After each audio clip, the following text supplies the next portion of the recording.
بسم اللہ الرحمن الرحیم۔ محترم دوستو، السلام علیکم ورحمۃ اللہ وبرکاتہ۔ پیارے دوستو، امید کرتا ہوں کہ آپ خیریت سے ہوں گے اور اللہ تعالیٰ کے فضل و کرم سے ہنسی خوشی زندگی گزار رہے ہوں گے۔ دوستو، ہماری بھی یہی دعا ہے کہ اللہ تعالیٰ آپ کو ہمیشہ خوش و خرم رکھے اور صحت مند زندگی عطا فرمائے۔ دوستو، آج میں جو وظیفہ آپ کے لیے پیش کر رہا ہوں یہ ہر برائی سے اور ہر تکلیف سے محفوظ رہنے کے لیے ہے۔ یعنی صبح کے وقت آپ نے یہ وظیفہ کرنا ہے جس کے ذریعے اللہ تعالیٰ کے فضل و کرم سے آپ دن بھر ہر برائی سے بھی بچے رہیں گے اور ہر تکلیف سے بھی محفوظ رہیں گے انشاءاللہ۔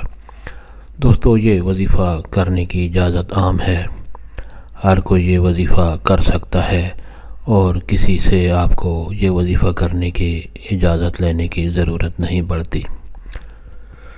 دوستو، آج کا وظیفہ اور طریقہ جاننے سے پہلے آپ یہ چینل سبسکرائب کر لیں تاکہ آئندہ بھی آپ کو ایسے آسان اور بڑے فضائل والے وظائف ملتے رہیں۔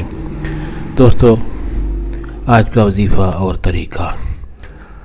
دوستو، اگر آپ روزانہ ہر برائی سے اور ہر تکلیف سے محفوظ رہنا چاہتے ہیں، بچنا چاہتے ہیں ہر برائی سے اور ہر تکلیف دہ پریشانی سے، مصیبت سے، ہر تکلیف سے یعنی بچنا چاہتے ہیں تو تھوڑے سے وقت کے لیے صبح یہ وظیفہ کر لیں۔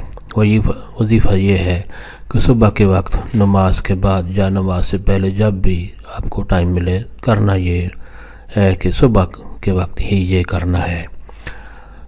سب سے پہلا کام یہ ہے کہ سب سے پہلے درود شریف پڑھ لیں، اس کے بعد ایک بار آیت الکرسی اور قرآن حکیم کی سورت مبارک سورت مومن کی پہلی 3 آیات کی تلاوت کر لیں۔ سورت مومن کی پہلی 3 آیات کی تلاوت کر لیں، یعنی سب سے پہلے درود شریف، پھر آیت الکرسی ایک بار اور سورت مومن کی پہلی 3 آیات کی تلاوت کر کے اور پھر درود شریف پڑھ کر اللہ تعالیٰ سے دعا کریں گے تو انشاءاللہ آپ سارا دن یعنی 24 گھنٹے آپ ہر برائی سے اور ہر تکلیف سے، ہر دکھ تکلیف پریشانی سے محفوظ رہیں گے انشاءاللہ۔ دوستو، ثواب کی نیت سے یہ وظیفہ یعنی یہ ویڈیو اور دوستوں سے بھی شیئر کریں۔ اللہ تعالیٰ آپ کو ہمیشہ خوش و خرم رکھے اور صحت مند زندگی عطا فرمائے، آمین۔